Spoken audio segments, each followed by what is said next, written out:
Well, today in the goat shed we thought we would illustrate to people how to actually remove a pop bumper and service it.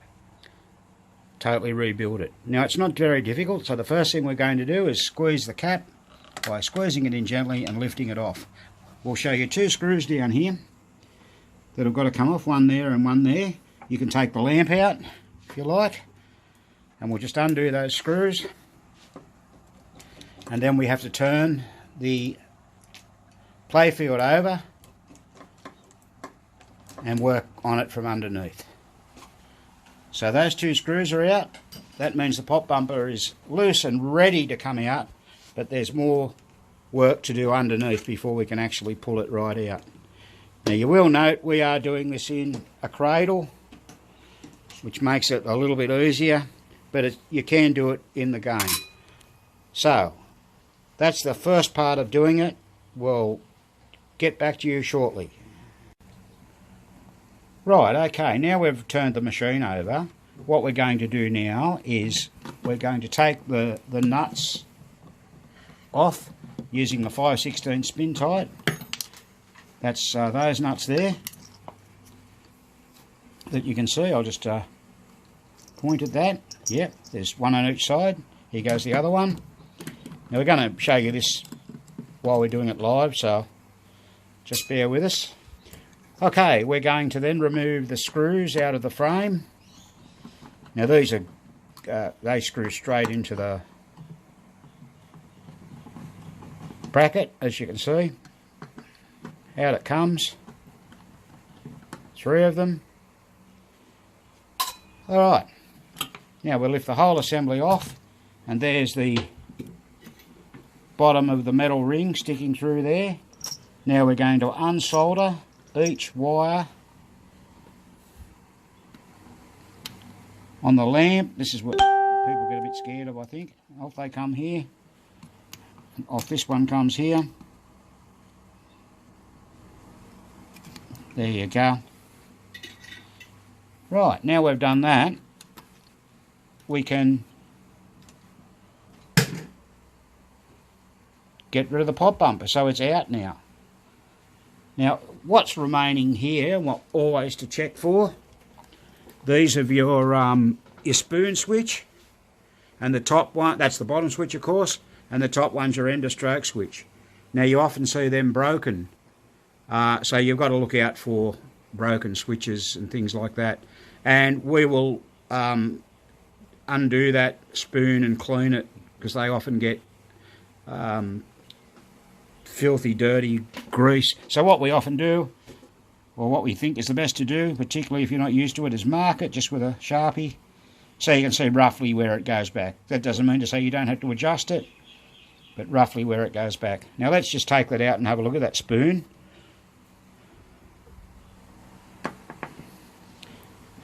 Always the bracket, not that. Yeah, it's best to take the bracket out rather than undo the screw on the switches, because everything will come apart and there's nuts on the bottom, and there's one out. We'll just get that other one out. We'll have a quick look at underneath this spoon here, and we'll see what's going on. Let's see. Not good. Not good, very grotty. Yeah, very grotty. So we'll get some alcohol onto that, give it a clean up, especially this area here. See all that dirt around the edge? That needs to come off. You can sort of see it coming off with the spring hook, but we'll clean that up as well. Now what we're going to do is disassemble the actual bumper itself. Here we go. So this one's got a protector on it. We'll just take that off. We need to get the soldering iron and just get the dags of solder off these so we can pull that lamp socket through. Squeeze it together. Still a bit more on there, I think. Oh no, he's right. Maybe, maybe not. Straighten them up with the pliers. Not the best design in the world, these things. Right, now we were able to take the the plastic yoke off, the spring, the skirt, the light socket, and there we have the bumper body. Right, so that's all disassembled. So what do we do next? We're going to actually take the bumper apart itself. So here we go with that. So that consists of 2 screws on the back.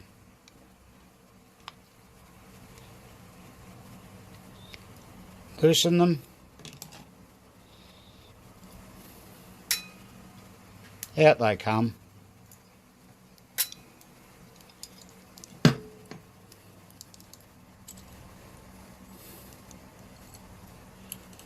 Now, there's a fibre yoke that comes off. See the wear in that. Now, if you turn it over, there's minimal to no wear. So you can actually use the other side of that if you don't have another one. The metal yokes often wear here at this point here. We're showing you now. That one's not too bad. This is not too bad, that one. Right. So, there we have the plunger. That needs a bit of a clean up. And the bracket. And take the coil out. We'll replace the coil sleeve. And we'll check that the coil stop isn't loose. So check that. Have a look. Pretty good. Now bear in mind, if you're short of coil stops, and you're using a multiplayer game, particularly 3rd or 4th player, they're generally brand new in the score reel, so you could always take one out of there and change it over if you were in a hurry. So that's how you disassemble one. What we'll do now is we'll go ahead and do our cleaning procedures, and we'll get back to you. Alright, we're ready to reassemble this pop bumper body, so here we go. So first thing we're going to slip the ring back on. There it goes. Then we're going to seat the skirt. I'm going to put the spring in the centre, and we're going to replace the right ones. Just got to make sure you get that in the right one. There's a small and a large. It's not hard to work out. Clip it down. There we go. Now we always like to put the lamp holder in now. It seems to be a bit easier than trying to do it after with the light in it. Now we'll come over and we'll pop that back in the machine. Now down it goes, and you always make sure on a Gottlieb that the arrow is pointing up. That arrow there, that's to deflect the ball away. Alright, now the 2 screw holes are there, so in goes the screws. We'll screw it down.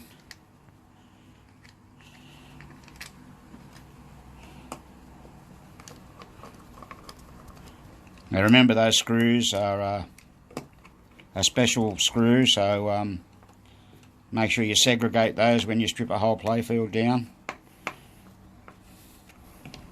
Tighten it up. Remember, there's no real weight on here, so they don't have to be super tight. And that's it. So that's done. Now for the other side. Right, now there's the pop bumper into the playfield. So now we've got to solder the wires on to the legs. We'll just proceed with that.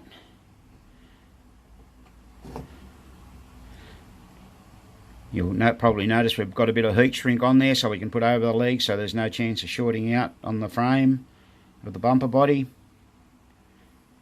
or the bumper bracket I should say.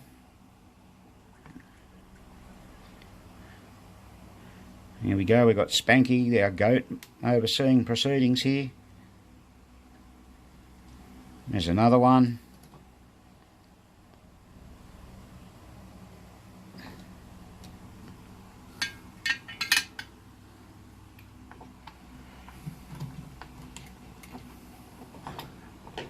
Slide that heat shrink over. When he gets his fingers out of the road, we'll show you that. There you go. Heat shrink, it's clear one on that side and the dark one there. Now, what you'll notice, we've actually cleaned up the spoon switch. That's all nice and clean. You might remember earlier in the video that was all grotty. Righto, we're now going to reassemble. So we're just going to put a new coil sleeve in the coil. Sometimes you've got to tap them down, sometimes they go in okay, so that's in. Alright, we're going to assemble the yokes. So remember, you have a fibre yoke and a metal yoke. We've polished the plunger. So brand new fibre yoke, going to use the old metal yokes, they weren't too bad. Put a new spring in there. Put it into the bracket. Just like so. Now what we're going to do, we'll get the pop bumper bracket with the coil stop. We've checked that the coil stop is tight. That's in. Hold it down. Just put the plunger in, shaft in. Straighten it up so that the bracket's going in cleanly. Push your finger and hold the bracket down like such. And put the screws in. Keeping it held down to keep it tight.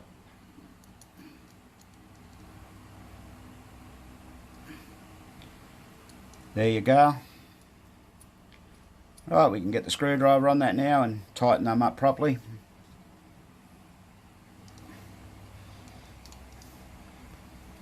Just doing this to your pop bumpers just makes them work so much better. And you can buy a pop bumper kit from PBR, which I guess for you people in the States, shipping and everything's a lot cheaper than we have to pay here in Australia. We're just going to slide the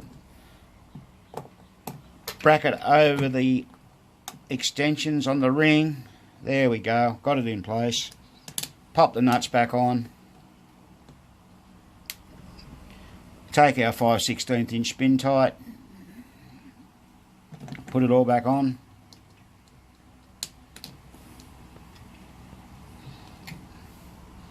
I was putting the screws in the base. Now bear in mind this has got the metal base. This is the newer style bumper brackets that came out for anchoring into the base. Only difference is on the other ones they go straight into the wood, these go into the metal.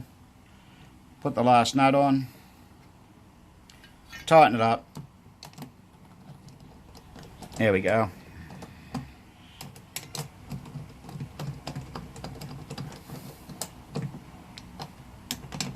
Nice and tight. Now just tighten up the bracket to the base. Put all your screws in. I think you get the picture. Nice and tight.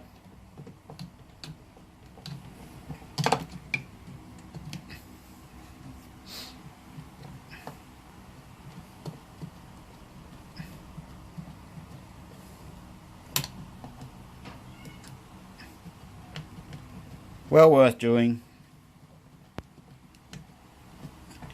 Just operate that pop bumper manually now. We'll make sure it works fine, not sticking or binding. Beautiful. Now you might recall we marked the line around where the switch bracket goes, so we'll replace the switch now. We'll not replace it, we'll refit it. I can't remember if we actually cleaned the contacts. We might run the file through those.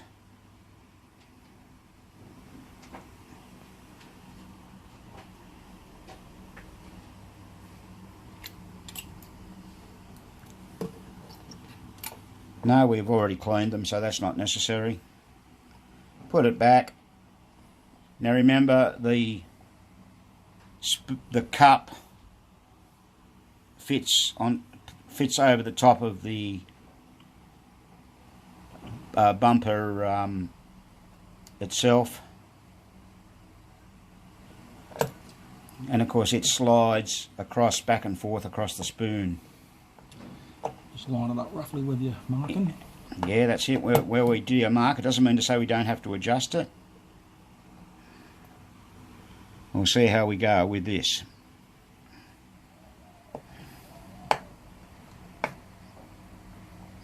Obviously you can't test it properly to get the game running, but it's not great, so it's going to be, you need a bit come over that way. So we'll just adjust it a little bit further.